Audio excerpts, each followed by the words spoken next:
同班？不是同班，但是是一个学校，就是非常要好的一个朋友，也算是同学。后来上了高中，然后快毕业那段时间就去当兵去了。上高中的时候还是同学吗？上高中不是了。哦，等于初中毕业就各自读了高中了。是的。那会儿就不再联系了是吗？偶尔吧。然后高中毕业就当兵去了。是的。当兵之后呢？因为我们两个认识已经10多年了嘛。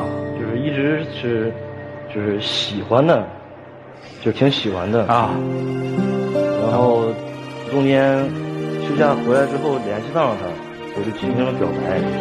然后一表白就同意了。同意了。同意之后呢，休假结束还得走啊。他可能觉得是，有异地恋这个方面的一些问题，然后他就提出了分手。然后这不是才表白吗？已经相处了一段时间了。就相处之后，他又提出分手了。是的。为啥？可能因为那时候也小吧，就是需要陪伴啥的，然后就总闹矛盾，就分手了。这倒坦诚。不舒适嘛，恋爱谈的，分开吧，年轻人挺好。从退伍还是很喜欢。回来了，我就也是联系到了他，还是相处了一段时间，最终我还是向他表了白，然后我们两个就是正式的成为了男女朋友。哟，再次表白，同意了是吧？其实我那根本就不是同意，就是他怎么着呢？他就是带我出去吃饭，说是跟他战友一起，然后我就去了。去了之后，他就进门就跟他战友介绍说：“这就是我女朋友。”我当时就挺懵的，然后我就是因为也有点还是喜欢他嘛，然后又不想当众驳他面子，就应下来了。事后我就跟他讲，我说什么时候成为女朋友了？你跟我表白了吗？啥的。然后他后来就跟我说：“那我现在跟你表白。”那都已经后期了才跟我补。哎呦，你也是够矫情的了。那从那儿开始到现在，两个人谈了几年啊？谈了也其实时间也不算是很长。但是10个月左右。这其实还很短啊，等于在一起也就10个月嘛。就是今天是我要来的，本来我们俩在一起就是挺开心的一件事，我也很喜欢他。但是后来在一起就是他老是明里暗里的跟我提结婚，然后我就告诉他我现在不想结婚，需要磨合一下。然后他就偏得这样，甚至最后就是逼婚，然后就哄得我父母就什么都听他的，就我都不知道是我是亲生的还是他是他们亲生的，就是所有人都知道我要结婚，就只有我这个新娘子就是什么都不知道。厉害呀，小伙，想结婚？很想结婚。结婚的事儿先放一边啊，我先帮你问问姑娘，对吧？人家不同意结婚，这婚你结不了，对吧？10个月相处下来，觉得怎么样啊？这个人？他对我还是很好的。很好。就是其中有一些矛盾吧。咱们说矛盾。就是我俩在一起1个星期的时候，他就带我去见父母。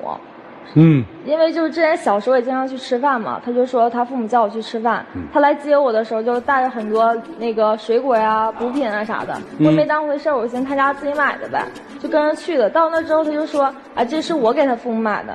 然后我当时可能也觉得是我想的没有那么周到，他还想的挺周到，就是挺贴心的，我还挺高兴。吃饭的时候就挺好的氛围，然后吃完饭之后他父母就给我递了个红包，见面礼。就我们那边见面礼就是只有就是男方正式带女方见父母要结婚的时候才会给这个见面礼。然后我就问他，我说你啥意思啊？是这样的，毕竟我女朋友第一次去我家，肯定是带一些东西的，但是我们两个就是谁买东西它都是一样的，但是它这个红包我感觉可能是每个地方它的这个含义可能是不一样的。但是就是我的父母就是非常的喜欢的，所以说才给他这个红包。你确定不是你事先跟你父母串通好的啊？真的。说明天我要带女朋友回家吃饭啊？说没说？没说。那家里面怎么随时会有一只红包呢？因为之前时候买了。你要是第一天没说还怪了，说没说？反正没有明说，就是点了一下啊。所以你小子，我跟你说，我明白了。这姑娘说的第一个问题就是遇事不商量嘛，对吧？你让我做你的女朋友，你也没有正式的跟我说过，先斩后奏了呗。带我见你的父母也是一样的。我明白女生说要准备什么了，这家伙遇事不商量是吧？除了这个还有什么缺点吗？有啊，他还特别大男子主义，就我俩就稀里糊涂的在一起了嘛。啊，稀里糊涂的。然后第二天的时候，他就来我家，就把我那些小裙子啥的就打包扔了，就直接扔垃圾桶了，就不叫我穿。为啥？因为我本来就属于那种比较保守的人，而且我们两个以后肯定还是要属于那种结婚的。但是以后如果说我们两个走在大街上，所有人都往这瞅，可能会感觉就是不太自在。但是我为了照顾他的情绪，第二天我领他去商场买了好多衣服。他是带我去买衣服，但是买的都是那种就是长裤啊，然后大帽衫啥的。就是我觉得我20岁穿那些有点，我想穿小裙子好看一点。就开始改造了是吧？你这准备？是的。那人同意了吗？是的。也问过他，我说不喜欢的话，咱们可以再去挑一挑别的嘛。不是，你把人家裙子都弄走了，你问过人家的意见吗？没有。你也没拦着他。我拦着了，那他就告诉我，就是我要穿的话，他就会跟我吵架，他就会不开心。然后我那你告诉他说你要给我扔了，我们俩就分手。我也挺喜欢他的，就没有。哎，这除了这个这么粗暴的对你，还干过什么事儿？他除了这样，就是还限制我跟异性接触，就是过分到什么程度呢？就是领导就给我打电话说马上要上班了，照顾好身体，别生病了。然后他就直接把话筒就抢过去了，就说我是他男朋友，我现在在家天天给他做饭吃，我照顾得很好，谢谢领导关心。那我当时不就为了想告诉领导你有一个男朋友，就是让领导少就可以不用那么太关心，而且最后我说句谢谢领导，我也没有说什么。就是我后期也跟他讲了，就是不是说只给我一个人打电话，是整个店的人都打了电话，就后期我跟我同事聊天的时候，我都让他听着呢。但是当时也不知道他是选了几个人吗，还是就单独打的？就还不止这些，我家到我公司就是我下了楼，对面不超过20步就到我就是单位了。他就天天晚上定时定点的，提前5分钟就往那儿一杵，跟门神似的。那我不是就想着在门口等着你下班，第一时间能接到你吗？而且好多女孩子都希望男朋友接自己下班。你那根本就不是来接我，他就是来监视我的。就我跟我领导一说话，他就站后边就这样瞅。那就算是你的领导，那他也是属于异性啊。那我不认识他，我也不了解他，那我就想听一听到底说什么。就最后导致什么样的呢？就是我领导跟我传达什么任务的时候，就是代为交到我的女同事，然后告诉我，就是极特殊的情况就打电话，就是第一句话就是你对象在不在旁边，我就跟你说2句工作事儿，说完立马就挂。然后他还会在那趴头，领导又给你打电话了呀，就阴阳怪气。那领导给员工打电话，那除了说工作的事情，那也没有什么可唠家常的话呀。就他这样已经就影响到我工作了。听明白了，小子，你这举动会吓跑很多女生的哦。接着跟我说他怎么逼婚的吧。我俩在一起半个月左右，然后他就那个说要让我陪他去给他妈买条手链，我俩就去商场了。然后买完手链包手链的时候，他就看柜台有戒指，他就说你看这个好看吗？我一看我说挺好看的呀。他说那你试一下呗。试一下呗，小姑娘都挺喜欢的。戴上之后他就说我送你吧，送你。然后我当时就想，刚在一起半个月，我收人好几万块钱的戒指，然后再说什么时候才会送戒指？不好。然后我就跟他说，我说我不要。那可是他也说这个很好看，也挺喜欢的。那我平时也没有送过什么好的礼物，那我就想着把它当成一个礼物，我就送给他了。后来买没买？后来买了，他告诉我说这就是送我的礼物，说以后要是结婚的话，他会给我换一个更大的。我一听这是个礼物，我就特别开心的，我就带着了。就没成想后来过了几天，就是我们共同朋友嘛，就去吃饭。上了饭桌之后，就是朋友们就问，你这戒指好好看啊，在哪买的？然后他就说，你看，这是我给他求婚的戒指，好看吧？你这是欺骗啊，小子！那问题是，他这个事情他早晚都要知道啊。那我提前不，这跟求婚没关系。你那是求婚戒指吗？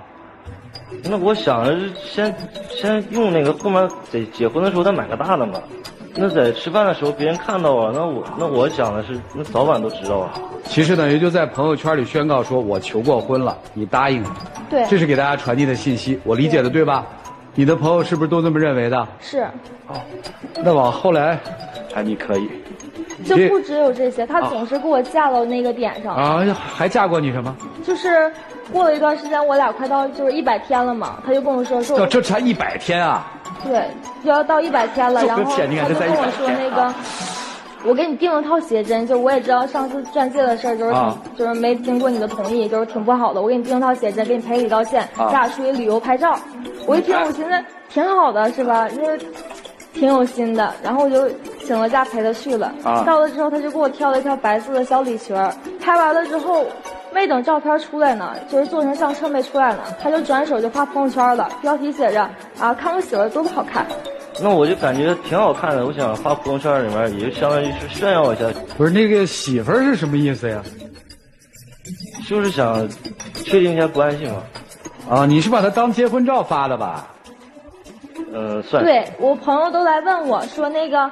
啊！你们什么时候结婚照拍完了呀？啊，怎么不通知我们参加婚礼？也太不够意思了！我说我没有啊，我说我真的没有要结婚，这不是婚纱照。然后他就在下边还回复人评论，哎，谢谢你们祝福啊，那个回来请你们吃喜糖，就很莫名其妙，他总把我搞成这个样子。这才100天。对，100天。然后他父母就开始了。然后他父母就天天打电话，就儿媳妇呀儿媳妇的叫，然后就儿媳妇呀什么时候休息来家玩啊？儿媳妇什么时候来家吃饭呢？啊，儿媳妇你婚纱照拍的真好看，那个你看看婚纱照都拍完了，什么时候见着你父母把婚事定了？然后我就很生气，我就自己一个人来天津了，我寻思我要静一静。那当时主要是我的父母也挺喜欢他的，是，就是也没有说什么他有什么就是不好的地方。对，这个我们可以理解，但是那个做法，那你的父母是怎么被他忽悠的呢？我也不知道，我来天津之后他就追来了，他追来了就是告诉我说啊，我到天津了啊，现在是晚上，我也没地方住，我要见你一面。我寻思这出啥事儿，就给他发了地址过来了。过来之后他就开始哄我嘛，哄就说错了啥道歉，我就寻思。再原谅一次嘛，就原谅一次，然后他就也确实做到了。前2个星期就陪我玩好好的，只字不提。当某一天我回家的时候，就出去回家，我发现我父母就坐在屋里头。来天津了？对，就坐在屋里头等着我吃饭呢，人家。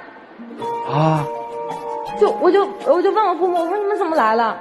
那不是你想让接我们来旅游的吗？其实当时我在陪他玩的那几天的时候，也有挺多好玩的地方或者好看的风景啥的。我就想着，那他父母也在家里呢，那我就让他父母一起来玩一玩，放松放松。我爸妈来了之后，我现在不能当我爸妈面吵架呀，就陪我爸妈玩了几天。玩了几天之后，我爸妈就开始对他就女婿的叫着了。就我看人家就好像是我就不是亲生的，人家是亲生的，我就很生气，我就把他送回老家。那你们双方父母到底有没有在一个桌上坐着谈过这事儿？有啊，送回老家了之后，我就寻思跟他分手吧。我说什么意思啊？总是这样。这姑娘还算人间清醒啊。然后呢？然后他就哄我，跟我打电话回信息，我也不回。他就给我父母打电话，让我父母来劝我。然后我父母就一顿说好话，说是哎这小伙子怎么样的，就开始劝我。我一寻思。然后也看到他给我发信息，我也挺感动的，就提了一些我俩在一起美好的事，我就寻思那就再给最后一次机会了。然后叫我去吃饭去了，我还挺纳闷，我说你干嘛订个大包房？然后我进去才知道那是个鸿门宴，就是他父母坐左边，我父母坐右边，然后他进来就把我笑嘻嘻迎着就坐下了。那当时不是想着，如果说我直接跟你说去的话，你肯定不会去的嘛。而且我想着，那父母都在，我找一个好一点的饭店，并且里面都是你喜欢吃的东西，那也能哄一哄你。当时就是这么想的嘛。就是他又是这样，然后就是坐在桌上之后，父母就开始聊啊，这婚纱照拍得好呀，两个孩子从小到大的情谊呀，然后甚至就是开始提上结婚日程了，什么定日子呀什么的，这房子彩礼就开始定了。我实在听不下去了，我就走了。然后今天就来到这儿我们有段采访，听听吧，我还挺期待到底说的是啥呢？来听一下。这孩子吧，是我看着长大，你妈是吧？从一小就看着他长大，而且现在长得还挺帅。对我姑娘呢也特别的好。以前我姑娘自己在家玩的时候，门口有喝醉的，她马上就跑过来，哎呀，把那醉汉呢都赶走了。完了还在门口守着，怕他们再来欺负我姑娘啊。哎呀，我姑娘呢也经常上他家去玩去。他父母呢对我姑娘可好了，而且这小伙子对我们俩也特别好，对我们老两口经常给我们打电话买东西。有时候我姑娘1个星期2个星期都不给我们打电话，他给我们打电话联系我。我真的觉得我姑娘找到这样一个孩子，哎，又帅气，这小伙子挺不容易。我们全家人啊都特别喜欢他。不知道我姑娘怎么想的呢？我觉得我姑娘找来这个女婿啊，哎呀，我们老两口就放心了。也不知道这姑娘在纠结啥。今天来的目的是？我今天来的目的就是各位导师们就是劝劝他，就不要再以这种形式来逼迫我了。然后就是我们现在我觉得还不适合结婚的时候，就是首先就是我觉得我们年纪还小，工作还都不太稳定。然后第二就是身上确实有挺多缺点，比如说大男子主义啥，这些要不改的话就没有办法，因为毕竟它都影响到我工作，影响到我生活。明白。就是，哎，挺闹腾。不容易。可是当时我就是真的很喜欢他，因为曾经我们两个也是分开过一段时间，所以说我不想再让这种事情再发生。那就好好的去享受这个过程啊！你着什么急啊？尽早结婚也算是稍微稳固一些。你看人家姑娘也没说我反感你，没有什么，一而再再而三的原谅你，着啥急啊，臭小子！还在失去。你先给他道个歉，说我这做法不对。我错了，我做的办法确实是不对。啊，好，还是有点喜欢的是吧？但是确实这些东西把那点好的东西一点点打掉了，对吧？对。你是不是会害怕？害怕。怕什么？你告诉他过没？怕他就是第二天就把我衣服扔了。那以后结了婚会对什么程度啊？听见他那个颤抖的声音了吗？听到了吗？听到了。来吧，老师们看看怎么帮助这对年轻的小朋友一起进入丘比特问卷。两位好，我听起来我的感受。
状态好危险啊！我不是说你对他造成什么危险啊，我是觉得你的人生有一团糟。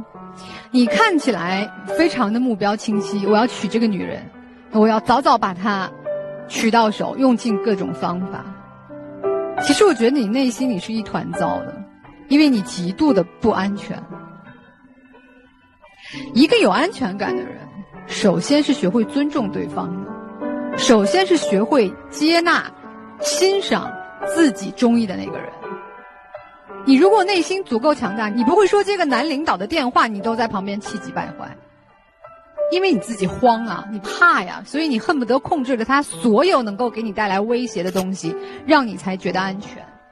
但是错了，你越这样做，越会让他对你那一点点好感越来越少。所以人的安全和对自己生活节奏的控制，不来源于控制别人。